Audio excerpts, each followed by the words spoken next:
We have a request, encloses a contract for authorization of a grant from the New Hampshire Highway Safety. The purpose is to support a sobriety checkpoint with local and state law enforcement. The program has been very successful and well received by the public, signed Christopher Conway, Sheriff.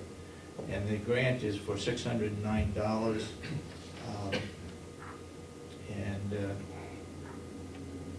I would look for a motion to approve it. So moved. We had this before, haven't we? Not this particular one, but it's just, it's to reimburse the officers $609.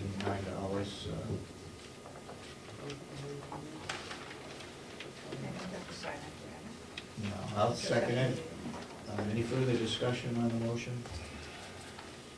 All those in support of the motion say aye. Aye. And so ordered.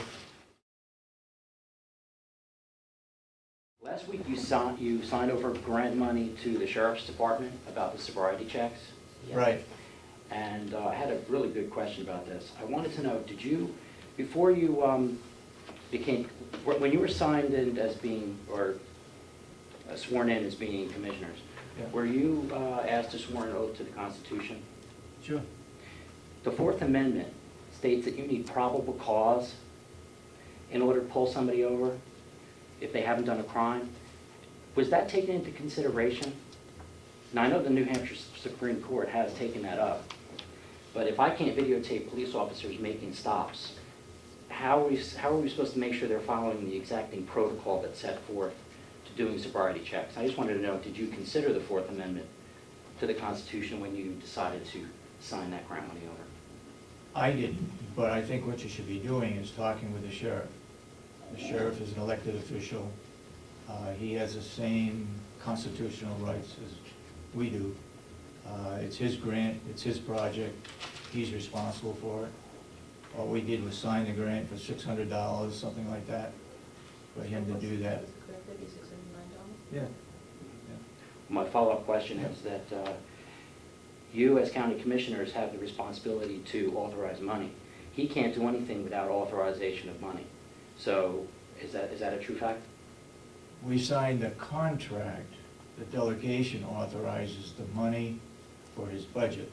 All right, so we just signed that contract for him to receive that money, correct? So what is your personal feeling about the Fourth Amendment of the United States Constitution and sobriety checks, where you basically pull people over line by line? If they're going to the grocery store, they get pulled over. What are your feelings on that? I guess I have no comment about it. It's up to the sheriff on how he handles that situation. If there's a court case, he's the one that's doing the testing. All we did was give him the money, or authorized him to use that $600. Okay, I'd follow up with him. Okay. Thank you. Any other further comments?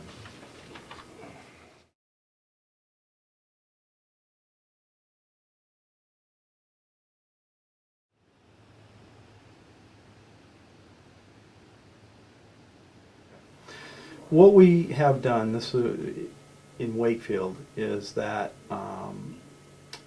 we've applied for a grant for a sobriety checkpoint. The funding of the grant comes through, it's coordinated by the state and comes through the National Highway Safety Traffic Administration. And it's grant money that's designed to curb the amount of statewide and nationwide fatalities. So they have a number of programs designed to address that. A couple of them being, they do the highway enforcement for overtime speed patrols. They do the highway enforcement for DWI random patrols. They do the safe commuter enforcement for commuting hours, which are targeted at heavy traffic hours. And another one that they do is field sobriety checkpoint. So this year, we applied for a grant to conduct a field sobriety checkpoint. The checkpoint will, will be, when we get closer to the time and date, will be advertised in at least a couple local papers, and basically give some people some forewarning that there will be a checkpoint coming. The exact time and date of the checkpoint won't be advertised, because that would be futile. That would take away from the whole point. If I said Friday night at 8 o'clock to 10 o'clock we're going to have a checkpoint, then the only people that wouldn't come through the checkpoint at that time is the people who heard about it and had been drinking. So there has to be some randomness to it. But the judge knows. The judge knows the window of time that he's agreed to. So how the process basically works is that, I have this is last year's application, is that we go to the Superior Court and we outline the parameters for what we want to do with respect to the checkpoint.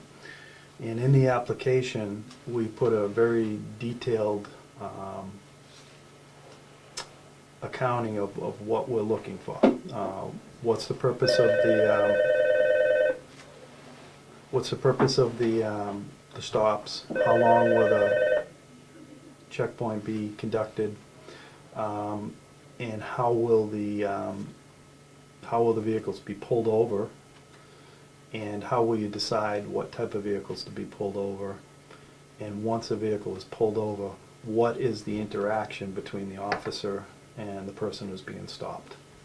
So going through those scenarios, when we pull a vehicle over, our goal is to keep that stop under 3 minutes. So part of the process is that the officer would go up, identify himself, tell the person that a checkpoint is being conducted, identify the person, and if there's no indication that a person is License and reg, right? Yeah. Okay.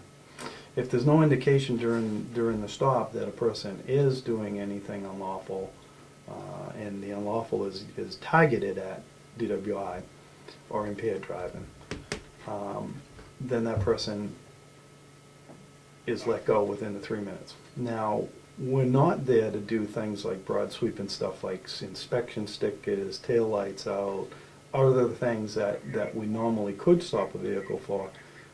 That's not our point. Our point is to try to screen out some DWI people, or some, if something was blatantly obvious, like a serious crime, we would take action on it. But the basic point is to try to screen out DWI people for the purpose of reducing highway fatalities.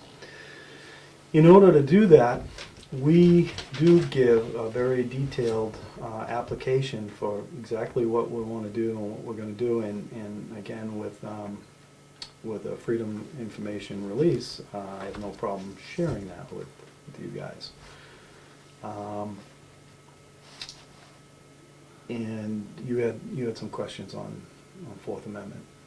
Yeah, it was the probable cause issue.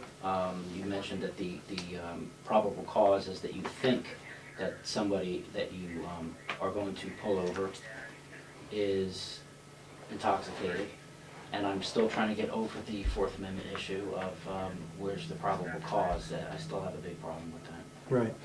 Well, as far as pulling a vehicle over, the standard is not probable cause. The standard is reasonable and articulable suspicion for a general stop without, if an officer was driving down the road and he wanted to pull a vehicle over, it has to be reasonable and articulable suspicion. Probable cause is a level that comes with arrest and seizure, like a search warrant.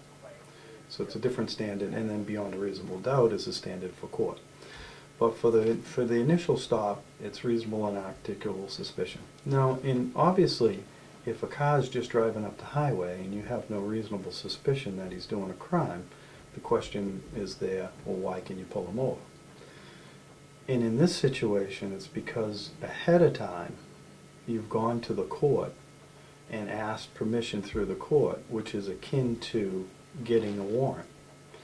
And basically, you've outlined, the same thing as in an affidavit for a warrant, you outline the facts and circumstances why you want the permission to take a police action.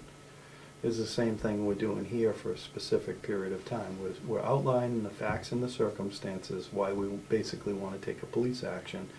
And then a judge reviews that and says that, do we think that this action that the government is asking for is reasonable or unreasonable? And so, in that vein, this is very much the same as a warrant for, say, a search or an arrest, because it's done with cause, it's done with court approval. It's not just done at the whim of, an executive who says, hey, go stop cars out on Route 16, and let's see what we get. It's done with court permission. So I think that is what comports to the requirements of the Fourth Amendment. And it's not what I think, it's what the courts have already determined whether it does or not. When you say reasonable suspicion, so where is the reasonable suspicion that that innocent person who's going to the grocery store is going to be stopped? That's the point I don't understand. How can you where's the suspicion of that person if they have not done anything wrong and no crime was committed?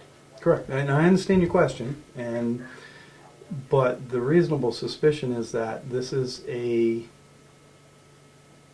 police action that is for a specific time, a specific date. We're getting pre-approval, pre-permission to take a look and to do a screening, basically, of a segment of society on that particular road at that particular time for the purpose of DWI enforcement. Now, is it do you give up a certain amount of freedoms when you're driving down the road and you're stopped by a police officer and you weren't committing a crime? Yes, in any society you give up certain freedoms for certain safeties, but the question is that a reasonable freedom that you gave up for what you're doing, for what the purpose is? And the court and the legislature in this state says yes, it is. So we're complying with what the legislature says that we need to do in order to do a field sobriety checkpoint, and we're complying with what the court says we need to do on a field sobriety checkpoint, and we're also getting pretty decent results, and we're also only doing this once a year, and it is part of our overall enforcement of DWI.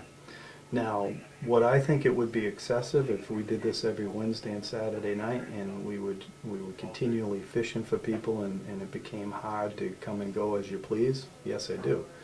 But do I think it's excessive to once a year take a look and see how we're doing with DWI, and to put that deterrent out there that people don't know that it's possible that they could be stopped coming up the road on a checkpoint?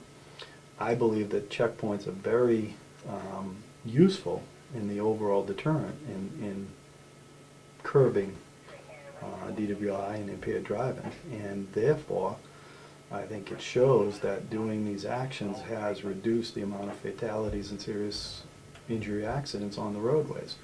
And yes, are we giving up a certain amount of freedom to conduct these exercises? Yes, we are. But does the freedom that we give up reasonable for what we're gaining in the safety aspect? And I believe it is.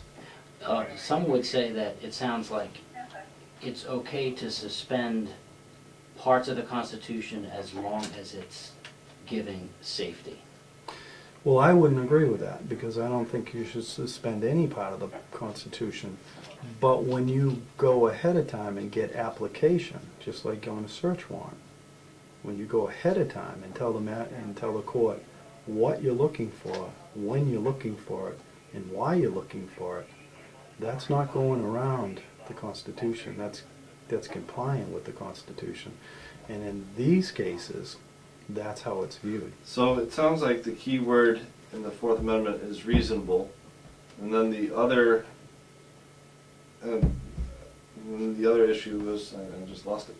Against unreasonable searches and seizures shall not be violated. So they're using the word reasonable as Well, the question is a DWI checkpoint a reasonable search? And in the way that New Hampshire specifically outlined the parameters and how you have to do it, in the way that the court has an expectation of what you need to get this approved, I feel as an administrator that it is reasonable. Is it by its nature, are you giving up some freedoms in having a checkpoint? Yes, you are. But is there reasonableness attached to it? Yes, I believe there And is. the other part of it, and I just remembered, is wherever you put it, is it, you put it there because it's DWI is known to occur in that spot? In other words, there is some likelihood that it would be